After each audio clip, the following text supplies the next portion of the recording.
Vamos a comenzar el capítulo 5 y nada más a manera de recordatorio de lo más importante que vimos la semana pasada del capítulo 4. Estábamos viendo que Pedro y Juan estuvieron ante el concilio, ¿no? Estuvieron ante los ancianos, los gobernantes de Israel, o sea, ahora sí que la máxima autoridad de Israel. Y lo más importante que vimos de este capítulo, como es que a ellos se les dio la oportunidad realmente de arrepentirse, ¿no? Y de volverse a Cristo, porque ellos tenían suficiente evidencia como para haber pensado y razonado y haber tomar en cuenta lo que estaba diciendo Pedro y Juan, ¿no? Número uno, ellos vieron la valentía de Pedro. Por otro lado, la sabiduría de Pedro. La tercera evidencia era en sí el mensaje que les estaba haciendo ver que Jesús era el Cristo. Y en cuarto lugar, la cuarta evidencia era pues el cojo que había estado sanado. O sea, realmente ahí tenían todo delante de ellos y ninguno de ellos fue para haber pensado o tomado en cuenta la posibilidad de que a lo mejor tenían razón, ¿no? Y al contrario, o sea, lo sacaron y ahora ¿qué hacemos? Pues vamos a amenazarlos a que se callen. Al final del capítulo, cuando ellos regresan a la iglesia y cuentan todas las cosas, y la iglesia hace una oración, y es muy interesante el contenido también de la oración que hacen, porque al final la conclusión de esta están pidiendo que hablen con valentía, que sigan hablando, ¿no? Que se siga propagando el evangelio, contrario a lo que les habían dicho los líderes. Cállense, no hablen más en este nombre. Ah, no, pues ahora vamos a orar para que ahora todos tus santos hijos hablen con denuedo la palabra, el versículo 29, ¿no? Y después vemos el fruto de todo esto, ¿no? Un retrato de la iglesia antigua, a partir del versículo 32, cómo es que estaban en un mismo corazón, en un mismo sentir, algo que no se ha vuelto a dar en toda la historia, una iglesia con estas características, al punto de que ellos vendían sus cosas, sus propiedades, para traerlo ahí a la iglesia, a los pies de los apóstoles, para que se repartiera según la necesidad de cada uno, ¿no? Esto es algo que ya no se ve, obviamente, ¿no? Y de hecho termina en el versículo 36, vamos a leerlo porque esto conecta con el capítulo 5. Dice Hechos 4:36, entonces José, a quien los apóstoles les pusieron por sobrenombre Bernabé, que traducido es hijo de consolación, levita natural de Chipre, como tenía una heredad, la vendió y trajo el precio y lo puso a los pies de los apóstoles. Ok, entonces el capítulo 5 inicia con un hombre llamado Ananías, es la continuación, o sea, realmente el pasaje es como si continuara, no está saltándose a otro tiempo, a otro punto en el tiempo y el espacio, vamos, sino que la historia continúa, ahora con un hombre llamado Ananías, dice el versículo 1. Pero cierto hombre llamado Ananías, con Zafira su mujer, vendió una heredad y sustrajo del precio, sabiéndolo también su mujer, y trayendo solo parte, la puso a los pies de los apóstoles. Y dijo Pedro, Ananías, ¿por qué llenó Satanás tu corazón para que mintieses al Espíritu Santo y sustrajeses del precio de la heredad? Reteniéndola no te quedaba a ti, y vendida no estaba en tu poder. ¿Por qué pusiste esto en tu corazón? No has mentido a los hombres, sino a Dios. Al oír Ananías estas palabras, cayó y expiró, y vino un gran temor sobre todos los que le oyeron. Vamos a poner aquí una pausa. Y bueno, pues estamos viendo este personaje, bueno, como lo acabamos de leer, que él vendió una propiedad y le sacó dinero y la entregó. Y al parecer, por eso es que fue fulminado. Pero realmente hay que analizar bien qué fue lo que pasó aquí, porque el problema de él no fue haber retenido el dinero, porque de hecho en el versículo 4 le dice, bueno, pues, si la hubieras retenido no había problema. De hecho, algo muy interesante que podemos empezar a ver es que no hay una orden de los apóstoles que les dijera a los discípulos, a los miembros de la iglesia, que vendieran sus propiedades y trajeran el dinero. No hay una orden específica de ellos. Esto fue el resultado precisamente de esa comunión que ellos tenían. O sea, esa armonía, esa visión, ese mismo espíritu en el cual ellos estaban sumergidos todos en un ambiente hermoso, realmente era algo sobrenatural, o sea, el Espíritu Santo moviéndose entre ellos. Es un acto espontáneo el hecho de que ellos vendieran sus heredades. Entonces, no era realmente algo obligatorio. Y en el caso de Ananías, por ejemplo, venden la heredad y que hayan sido fulminados de una manera así, pero radical, por haber sustraído el dinero. O sea, parece como que un Dios drástico, ¿no? Como que soy, ¿qué pasó? ¿Dónde está la misericordia de Dios, no? Pero bueno, vamos a analizar algunos puntos importantes. Antes de analizar, sí hay que aclarar, recuerden que el estudio de hechos que estamos viendo los martes trata de los discursos. Realmente no estamos estudiando el libro de hechos como tal, sino nos enfocamos en los discursos. Pero este punto es muy importante, por eso lo estoy abordando. Ya después, en este mismo capítulo, ya hay un discurso, pero bueno, es importante este punto porque es el nacimiento de la iglesia precisamente. Ahora, ¿cuál es el mensaje principal o cuál es el punto principal que Dios quiere hacernos ver a partir de este pasaje? De este castigo inmediato, de este juicio inmediato que envió el Espíritu, porque además Pedro no le dijo, vas a morir, no le dijo Pedro. Pedro simplemente le dijo, ¿por qué sacaste de la lana? ¿Por qué permitiste que Satanás llenara tu corazón? O sea, Pedro no dijo, ahora por eso vas a morir. No, el que ejecutó el juicio fue Dios. Entonces, ¿cuál es la primera enseñanza? La principal, podríamos decir, en este pasaje, pues ni más ni menos es que estas muertes sirvieron como una señal y una evidencia de que Dios está vivo. Dios está vivo, no hay duda alguna. Esto le debió haber movido el tapete a toda la gente al ver esto, ¿no? Y darse cuenta que realmente, pues Dios está vivo.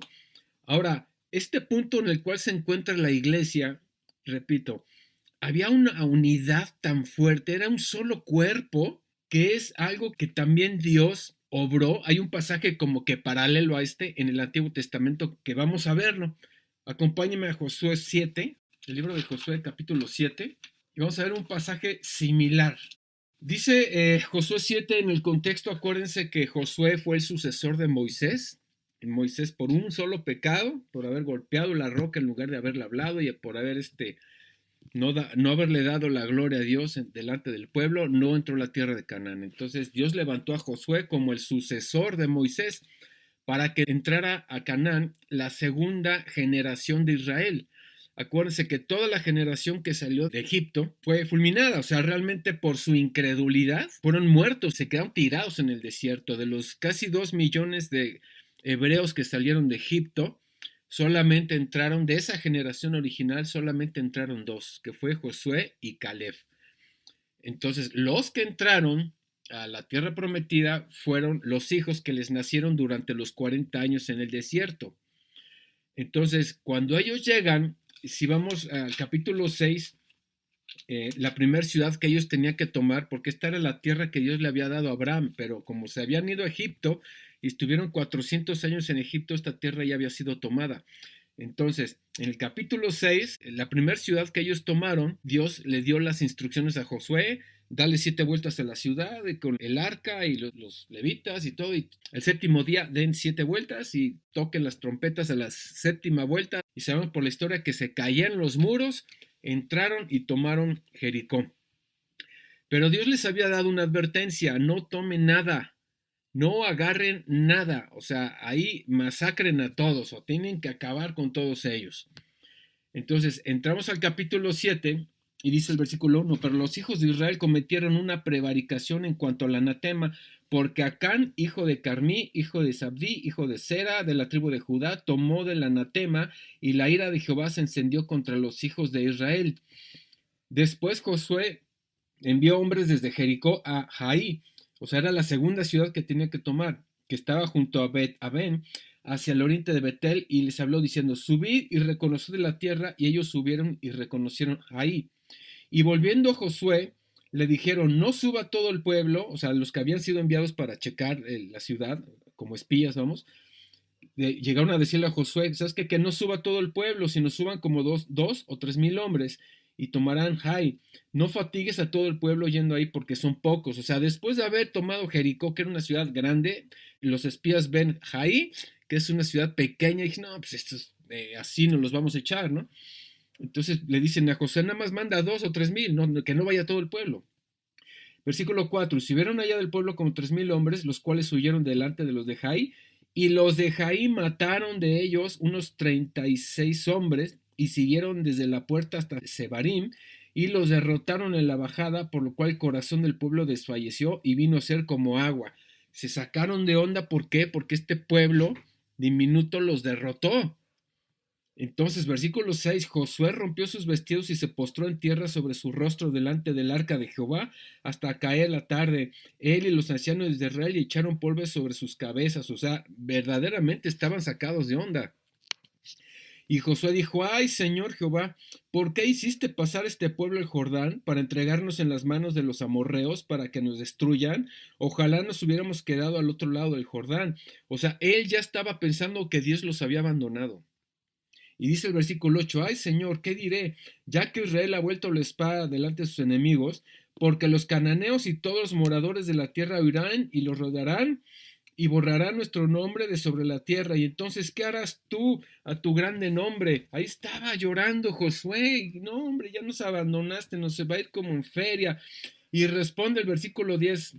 Jehová dijo a Josué, levántate, o sea, no es tiempo de orar, levántate. ¿Por qué te postras así sobre tu rostro? Y vean lo que dice, Israel ha pecado. Y aún ha quebrantado mi pacto que yo les mandé y también han tomado del anatema y hasta han hurtado, han mentido y aún han guardado entre sus enseres.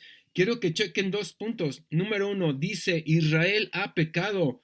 En el versículo 1 dice lo mismo, pero los hijos de Israel cometieron una prevaricación en cuanto al anatema.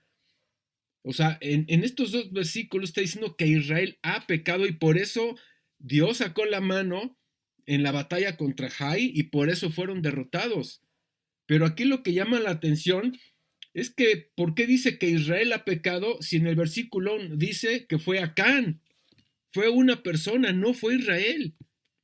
O sea, y este Acán que agarró y vio unos lingotes de oro y un manto babilónico y ahí venga, ¿no? Cuando Dios había dicho no agarren nada. Entonces, este hombre agarra y toma de esto, él, a escondidas, o sea, nadie sabía, acaso su familia, pero nadie de Israel sabía. Y sin embargo, Dios dice, Israel ha pecado. ¿Por qué dice que Israel ha pecado? Porque era un solo cuerpo. Es lo mismo que pasó en el libro de Hechos. La iglesia era un solo cuerpo, una manzana podrida, un elemento podrido, un pecado trae la desgracia al pueblo entero porque es un solo cuerpo, es un solo organismo. Aquí lo estamos viendo con Josué en el Antiguo Testamento, es un caso similar. Y de hecho, Josué le dice en el versículo 16, levántate, levantándose de mañana, hizo acercar a Israel por sus tribus y fue tomada la tribu de Judá. Acá no había dicho nada, sino que Dios le dijo a Josué, levántate y en la mañana y fórmalos y yo te voy a mostrar. O sea, Dios guió a Josué para sacar al culpable. Y ahí están todos levantados de la mañana y ahí estaban todas las tribus. 17. Y haciendo acercar la tribu de Judá fue tomada la familia de los de Sera, y haciendo luego acercar a la familia de los de Sera por los varones, fue tomado Sabdí, hizo acercar su casa por los varones, y fue tomado Acán, hijo de Carmí, hijo de Sabdí, hijo de Sera, de la tribu de Judá. Entonces José dijo a Acán, hijo mío, da gloria al Dios de Israel, y dale alabanza, y declárame ahora lo que has hecho. O sea, Dios sacó la sopa. Dios sacó la sopa y ahí está Acán diciendo, no, pues es que vi los lingotes y es que sí, ya me los llevé y los escondí y todo. Y entonces en el versículo 25 le dijo Josué, ¿por qué nos has turbado? Túrbete Jehová en este día. Y todos los israelitas los apedrearon y los quemaron después de apedrearlos. O sea, mataron a él, a su familia, a sus animales, a sus hijos, a todos fueron borrados del mapa. Vemos una drasticidad de Dios, pero ¿por qué? Porque Israel estaba entrando, estaba en un punto importante en el cual estaba emergiendo como nación e iba a ser testimonio a las naciones, tenía que ser una nación santa. De hecho, es lo mismo la iglesia en el Nuevo Testamento, es exactamente lo mismo. O sea, estaba emergiendo Israel, el plan de Dios era que a través de Israel iba a dar testimonio a las demás naciones, que era una nación de sacerdotes, de reyes, o sea, que iban a ser una nación diferente a todas las naciones. Es exactamente lo mismo que la iglesia en el libro de Hechos. Era un solo cuerpo, por eso no podía haber pecado en la iglesia. Entonces, por un lado vemos, vamos a regresar a Hechos, vemos cómo es que entonces la primera lección es que Dios es un Dios vivo, número uno. Ahora, número dos, ¿cuál fue el pecado realmente de Ananías y Zafira? ¿Cuál fue realmente el pecado? El pecado de ellos no fue haber sustraído el dinero. Ese no fue el pecado. El pecado fue mentir, ¿sí? Para buscar la gloria de los hombres. Ese fue el problema. O sea, ellos preferían la gloria de los hombres. ¿Por qué? Porque ya habían visto, como dice Hechos 4:36, hablando de Bernabé, que Bernabé vendió una propiedad y entregó todo. Ya, pues nosotros también, pero hicieron un solo acuerdo, Ananías y Zafira, mira, vamos a venderlo y vamos a entregarlo, nos quedamos con una parte, o sea, mintieron, o sea, no había pureza en sus intenciones. ¿Cuáles eran sus verdaderas intenciones? No era el amor a los hermanos, no era esa unidad, el deseo de que no haya necesidad entre ellos, ese no era el deseo de ellos, el deseo de ellos era buscar la gloria de los hombres, que lo reconocieran. Ah, sí, Ananías y Zafira también, no, hombre, sí. Ahí fue el problema. Dios no puede ser burlado. Dios siempre va a sacar a la luz todo, todo. De hecho, Jesús lo dijo, Mateo 10:27, todo lo oculto va a salir a la luz. A Dios no lo podemos engañar, mis hermanos. Así como acá en el Antiguo Testamento con Israel, que quiso engañar a todos de que no pasó nada, pues Dios sacó a la luz, lo sacó a él y a su familia y los castigó. Y aquí volvió a hacer lo mismo, sacó a la luz el pecado y los motivos equivocados. Esto nos da otra lección muy importante. Mientras más cerca estamos de la gracia, mayor es la ofensa del pecado. Esto lo podemos ver si recordamos el tabernáculo. ¿Se acuerdan? En el lugar santísimo, o sea, se están acercando a Dios, a la presencia, a la santidad de Dios. No puedes ir en impureza. El sumo sacerdote no podía acercarse, no podía entrar al lugar santísimo en pecado. Él tenía que cumplir ciertos rituales de purificación. Él tenía que ser limpio de su pecado, tenía que cumplir estos ritos para poder entrar a la presencia de Dios. Y de hecho, traía unas campanitas él y además una cuerda atada.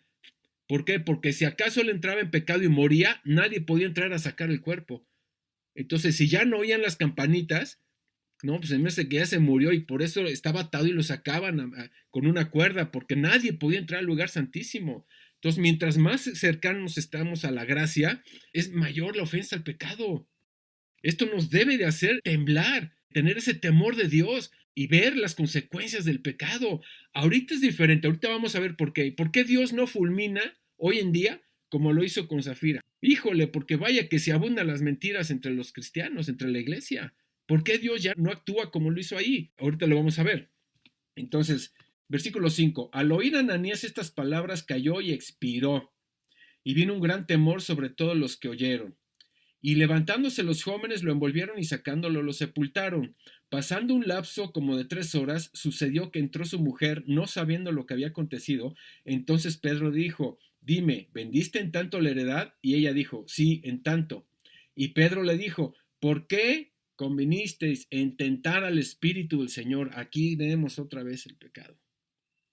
He aquí a la puerta los pies de los que han sepultado a tu marido y te sacarán a ti. Al instante ella cayó a los pies de él y expiró. Y cuando entraron los jóvenes la hallaron muerta y la sacaron, la sepultaron junto a su marido. Y vino gran temor sobre la iglesia y sobre todos los que oyeron estas cosas. ¿Cuál fue el resultado o el producto de este acontecimiento? Que hubo temor. Y esto es bueno. Y si lo vemos desde el punto de vista bíblico, el temor es bueno, acuérdense. La unidad de los creyentes, repito, es que era muy sólida, pura y santa, eran los cimientos de la iglesia. No podía permitir Dios un pecado así. O sea, la iglesia en ese entonces era el fundamento del cuerpo de Cristo, era el cuerpo de Cristo naciente, o sea, era algo muy santo. Entonces había una unidad como un solo cuerpo, repito, si este pecado no hubiera sido castigado, se hubiera debilitado la iglesia. Hubiera sido como una infección, como una fruta que está medio podrida y que iba a empezar a podrir a los demás, contaminaría a los demás. Ahora, aquí también nos surge una pregunta: ¿y por qué murieron?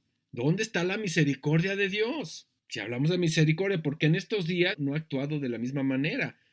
Entonces, ¿dónde está la misericordia de Dios con Ananías y Zafira? Bueno, si vamos a hablar de la misericordia de Dios, más bien deberíamos de preguntarnos por qué no hemos sido consumidos. Porque ¿quién no ha mentido? ¿Quién no ha pecado? Más bien, se dan cuenta el otro lado de la moneda. ¿Por qué siempre andamos nosotros levantándonos como jueces y poniéndonos como el centro del universo, como si la Biblia fuera escrita para nosotros, como si nosotros fuéramos los importantes? ¿Por qué no eres misericordioso, Dios? Exigiéndole a Dios, ¿por qué no fue misericordioso con Ananías y Zafira? Juzgando a Dios de no tener misericordia, cuando todos nosotros hemos pecado igual. Más bien, ¿por qué no nos ha fulminado? ¿Se dan cuenta? Es muy diferente. Y bueno, otra cosa que también podemos aprender es que hubo complicidad entre Ananías y Zafira. O sea, aquí no podían echarle la culpa al diablo. Porque ya ven, o sea, híjole, cómo se da hoy en día en las iglesias el andar culpando al diablo de todo. De hecho, hay hasta un chiste que dice, ¿no? Que está Satanás bien enojado, ¿no? Y llegan sus demonios a preguntarle, pero ¿por qué están tan enojados, ¿no? Y dice, es que me andan echando la culpa de todo acá los cristianos. Y es verdad, o sea, ay, sí, Satanás hizo que yo cayera.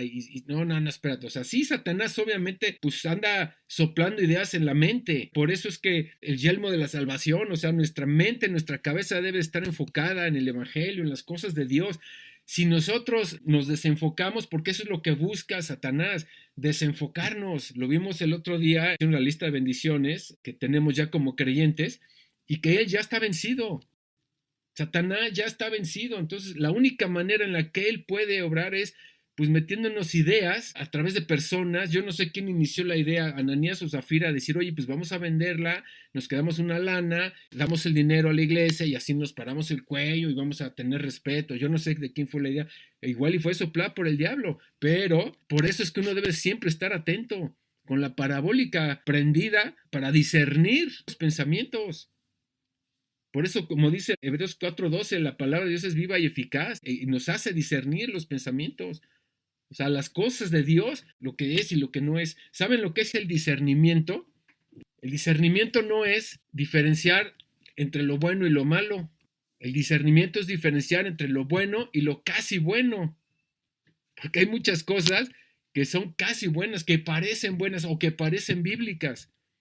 Pero si no está al 100% bíblico, o sea, si no es algo que esté dentro del contexto, una doctrina correcta, entonces deséchala. Entonces ellos actuaron en complicidad. Y sí, igual Satanás les puso las ideas, pero ellos ya por su propia libertad y voluntad, ellos decidieron hacer lo que hicieron. O sea, ellos fueron responsables de su decisión. Ahora vemos también cómo es que en el versículo 11 dice que vino gran temor sobre toda la iglesia. Esto provocó temor en la gente. Y repito, esto es bueno.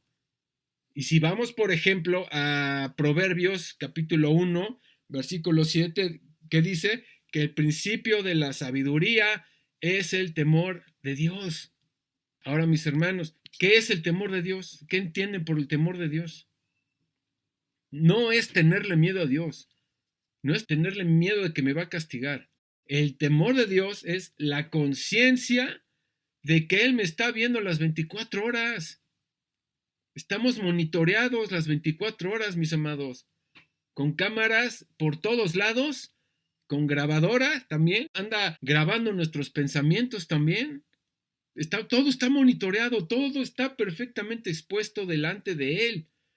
Por eso, si dice el temor de Dios es el principio de la sabiduría, es que si se presenta una oportunidad para pecar o hacer algo malo, por ejemplo, que alguien te da un cambio de más y no se dio cuenta, te diste cuenta y tú lo sabes. Si tú tienes temor de Dios, tú sabes que Dios te está viendo y tú sabes que si te lo quedas, estás robando. Entonces es cuando entra el temor de Dios y dice, no, pues Dios me está viendo. Y por honrar a Dios, por agradarle a Dios, tú devuelves el dinero. Entonces eso te hace sabio. El apartarte del pecado te hace sabio. ¿Por qué? Porque sabes que ofende a Dios. Y esto solamente se da cuando Dios es el primer lugar en tu vida. Solamente cuando tu prioridad es Dios. Primero está Dios y luego lo que sea. Pero cuando la prioridad es Dios, entonces por eso es que vas a actuar conforme a sus deseos, conforme a su santidad, conforme a su voluntad. Entonces, esto que sucedió provocó un temor en la gente y repito, eso es bueno. ¿Por qué es bueno? Porque nadie se iba a atrever a mentir, ni nadie se iba a atrever a entrar a la iglesia con motivaciones equivocadas. Así de simple, en el 12. Y por la mano de los apóstoles se hacían muchas señales y prodigios en el pueblo, y estaban todos unánimes en el pórtico de Salomón. O sea, vemos el resultado de esta purificación, de esta purga que hizo Dios. O sea, echó fuera a ellos y la iglesia cobró todavía mucho más poder. Agarró mucho más poder y milagros, muchas señales, estaban unánimes, o sea, cobró fuerza. De hecho, fue lo mismo que pasó con el pueblo de Israel en Josué 7, cuando aniquilaron a Acán y a su familia y sacaron la manzana podrida. Ahora sí vino la victoria sobre las demás naciones. Y así obra Dios. No podemos tener a manera como iglesia y tampoco a manera individual, podemos estar albergando algo de pecado, algún anatema, algo de maldición, una revista obscena, por ejemplo, un objeto robado que no es devuelto, cosas así, traen maldición, bloquean el fluir de Dios en nuestras vidas, ¿no? Porque hay cristianos muy tolerantes y que su familia o su pareja o X tiene ahí su virgen o tiene ahí sus imágenes y tiene acá y ay, pues hay que ser tolerables, ¿no? O sea, no, hay que ser radicales, como Jesús era radical. O sea, no podemos tolerar maldición en nuestras vidas. ¿Por qué? Porque si no, entonces merma el fluir del poder de Dios en nuestras vidas. Que Dios es santo. Hay que recordar siempre, Dios es santo. Entonces vemos cómo hizo, hacían señales y prodigios, y precisamente en el 13 dice que de los demás ninguno se atrevía a juntarse con ellos. O sea, esto que sucedió asentó un antecedente para que nadie llegara con motivos equivocados. O sea, era mejor que hubiera 10 discípulos pero netos a que hubiera 15 o 20 o 30 con motivos equivocados. A ver qué sacaban o ver que los alabara la gente. ¿Sí me explico? Para Dios no le interesa la cantidad sino la calidad. Y esto que hizo precisamente trajo una bendición a la iglesia. Trajo poder, trajo más unidad todavía. Y dice el versículo 14, y los que creían en el Señor aumentaban más, gran número así de hombres como de mujeres. Fíjense, en lugar de disminuir, porque muchos pudieron haber dicho, oye, no manches, ¿sabes qué? Mejor vámonos. Muchos debieron haberse ido, pero sucedió lo contrario. ¿Se dan cuenta? En el versículo 14 es algo muy extraño, que en lugar de que la gente se fuera, más bien la gente se agregaba. Una pregunta que también nos puede surgir. ¿Por qué Dios ahora no nos trata con la misma severidad? ¿Por qué será? Porque en ese entonces sí, bueno, ya lo expliqué, una de las razones era porque era la iglesia naciente, eran los fundamentos de lo que era el cuerpo de Cristo. Y por otro lado, porque si así fuera, híjole, pues ya no habría cristianos, ¿no? O sea, la verdad, ¿no? Pero sobre todo porque si así fuera, entonces le estaríamos sirviendo con miedo y con intimidación y no con gozo, con amor y con libertad en el espíritu. No es por ahí. No tiene nada que ver esto con lo que pasó con Ananías y Zafira. Son circunstancias diferentes. Es un momento clave que estaba viviendo la iglesia. Entonces, continuamos. Vemos el versículo 15. Por tanto, que sacaban los enfermos a las calles y los ponían en camas y lechos para que al pasar Pedro, a lo menos su sombra cayese sobre alguno de ellos. Y bueno, pues aquí vemos un poco la tendencia de la gente a la idolatría, porque no especifica también si la gente buscaba la doctrina o el evangelio o la salvación, ¿no? Sino más bien la pura sanidad. Yo no sé si realmente Pedro tenía ese poder, ¿no? De que su sombra sanara a la gente. No lo dice, ¿no? Pero el chiste es que la gente lo hacía. Lo que yo más bien veo es que más bien apunta a toda esta gente como siempre, que siempre busca esa sanidad antes que la salvación, al punto de sacar a la gente a la calle, ¿no? Para que la sombra de Pedro los tocara, pero bueno.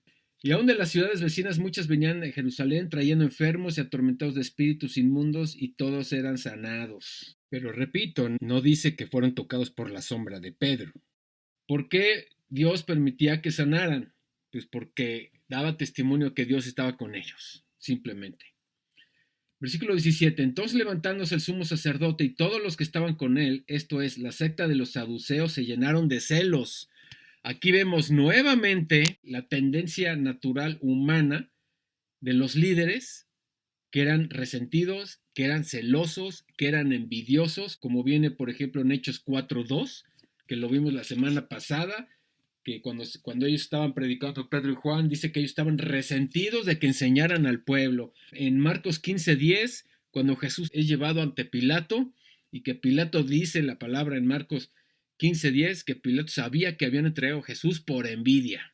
Aquí vemos nuevamente esa naturaleza envidiosa, celosa de los líderes, ¿no? Dice el versículo 18, y echaron mano a los apóstoles y los pusieron en la cárcel pública. Mas un ángel del Señor, abriendo de noche las puertas de la cárcel y sacándolos, dijo, id y puestos en pie en el templo, anunciad al pueblo todas las palabras de esta vida. Este es el mensaje del ángel, fíjense. Id y puestos de pie en el templo, anunciad al pueblo todas las palabras de esta vida. ¿A qué se refiere esta vida? Pues se refiere ni más ni menos que a esa vida divina que ellos estaban viviendo. Una vida divina que vence el temor, no tiene temor a las amenazas, no tiene temor a la persecución, no tiene temor a nada. Ellos estaban viviendo en el poder del Espíritu. A eso se refiere el ángel, esta vida, la vida divina. Versículo 21, y habiendo oído esto, entraron en la mañana en el templo y enseñaban. Entre tanto vinieron el sumo sacerdote y los que estaban con él y convocaron al concilio y a todos los ancianos de los hijos de Israel y enviaron a la cárcel para que fuesen traídos. Pero cuando llegaron los alguaciles no los hallaron en la cárcel, entonces se volvieron y dieron aviso, diciendo, por cierto, la cárcel hemos hallado cerrada con toda seguridad y los guardas afuera de pie ante las puertas, y cuando abrimos a nadie hallamos dentro. Cuando oyeron estas palabras, el sumo sacerdote y el jefe de la guardia del templo y los principales sacerdotes dudaban que vendría a parar todo aquello, pero viniendo uno les dio esta noticia: he aquí los varones que pusiste en la cárcel que están en el templo y enseñan al pueblo. Fíjense, ellos no huyeron, ya los habían encerrado, el ángel los libera. Una actitud natural, humana era, ¿sabes qué? Vámonos, porque si no nos van a arrestar. Pues no les importó. Ahí estaban otra vez enseñando en el templo, como había dicho el ángel, obedientes, o sea, radicales, no tenían temor. Entonces fue el jefe de la guardia con los alguaciles y los trajo sin violencia porque temían ser apedreados por el pueblo. Cuando los trajeron, los presentaron en el concilio y el sumo sacerdote les preguntó, diciendo, ¿no os mandamos estrictamente que no os enseñáis a ese nombre? Y ahora habéis llenado a Jerusalén de vuestra doctrina y queréis echar sobre nosotros la sangre de este hombre. Aquí hay dos puntos interesantes. Número uno, que ellos llenaron Jerusalén de vuestra doctrina. Pero no hemos visto mucha actividad de Pedro y Juan, más que en el capítulo 2, 3, 4 y ya. Pero, sin embargo, Jerusalén ya se llenó de esa doctrina. Pero no fueron nada más Pedro y Juan, fueron los demás discípulos. Ahí estaba toda la iglesia, todos andaban compartiendo el mismo mensaje. Solamente así podían llenar la ciudad. Toda una ciudad se había llenado de esta doctrina. Y por otro lado dice, ¿queréis echar sobre nosotros la sangre de este hombre? No, pero para nada, eso es mentira. Ellos no querían echar la sangre de Jesús sobre ellos, porque ellos mismos ya se la habían echado encima. Eso viene en Mateo 27, 25, cuando Pilato dijo, inocente soy de la sangre de este hombre, se lava las manos y dice el sumo sacerdote, sea su sangre sobre nosotros y sobre nuestros hijos. Y a raíz de esa maldición que se echaron encima, no hombre, les fue como en feria. Primero les destruyeron su templo, fueron expulsados, luego conquistan Jerusalén, son masacrados cuando invadieron los árabes, y luego vienen las cruzadas, ahí estaban ellos en medio, luego viene la Primera Guerra Mundial, la Segunda Guerra Mundial, en fin, toda la historia de Israel desde Jesús, desde Cristo, han sido expulsados, han sido pisoteados, han sido menospreciados, han sido maltratados. ¿Por qué? Porque habían rechazado al Mesías. Mateo 27, 25, sea su sangre sobre nosotros. Por eso cuando Jesús iba cargando la cruz y las mujeres iban llorando, Lucas 23, 28, Jesús mismo les dice, no lloren por mí, lloren por ustedes y por sus hijos, por lo que les va a venir. Y efectivamente, la historia de Israel es terrible. Y ellos aquí vemos cómo le quieren ahora echar la bolita a ellos, pero para nada. ¿Y cuál es la respuesta de Pedro? Versículo 29. Respondiendo Pedro y los apóstoles dijeron, es necesario obedecer a Dios antes que los hombres. Ya lo habían dicho en el capítulo 4, versículo 19, cuando les dijeron, ya no queremos que hablen más de Jesús. ¿Cuál fue la respuesta? Mas Pedro y Juan respondieron diciéndoles, juzgad si es justo delante de Dios obedecer a vosotros antes que a Dios. Y aquí nuevamente vuelven a dar la misma respuesta radical. No les importó las amenazas, no les importó la cárcel, no les importó nada. Y dice el versículo 30, y solamente el versículo 30 y 31 es el discurso. Es el cuarto discurso que estamos estudiando y vamos a ver el contenido. El Dios de nuestros padres, ahí está el contexto, ¿sí? Le está hablando a judíos. El Dios de nuestros padres levantó a Jesús. Ahí está la resurrección. Acuérdense, ese elemento nunca debe de faltar. La resurrección de Jesús. A quien vosotros matasteis colgándole de un madero. Ahí está otra vez la acusación. Nuevamente. A este Dios le ha exaltado con su diestra por príncipe y salvador para dar a Israel arrepentimiento y perdón de pecados. Pero cuando dice que el Dios de nuestros padres levantó a Jesús, al que ustedes mataron en madero, está dando a entender que este era el Cristo, porque todas las profecías del Antiguo Testamento apuntaban a esto, a que iba a ser colgado en madero, a que iba a sufrir, Isaías 53, o sea, ahí está la acusación y al mismo tiempo haciéndoles ver que Jesús es el Cristo. Y cuando dice a este Dios ha exaltado con su diestra por príncipe y salvador, está hablando de príncipe, que Jesús es príncipe hoy en día, está en tiempo presente y lo sigue siendo, como también lo afirma Apocalipsis 1:5, que es el príncipe de las naciones, y Apocalipsis 19:16, que dice que es el rey de reyes y señor de señores. O sea, él es el soberano de todos los reyes. Y cuando dice Salvador, está hablando del Salvador para todos los convertidos, para todos aquellos que hemos abrazado el Evangelio. Y cuando hablamos del arrepentimiento y perdón, estamos hablando de dos factores. El factor hombre, el factor del hombre, que es el arrepentimiento, que el perdón se consigue por el arrepentimiento, como Jesús dijo, arrepiéntanse, es algo que tiene que nacer del hombre. Y el segundo factor, el perdón de Dios, o sea, que es a través de la redención, o sea, es la parte de Dios, que es la obra de Jesús en la cruz. Ahí está el arrepentimiento que nace del hombre, el perdón de pecados que viene de parte de Dios por medio de la redención. Y dice, y nosotros somos testigos suyos de estas cosas, también el Espíritu Santo, al cual ha dado Dios a los que le obedecen.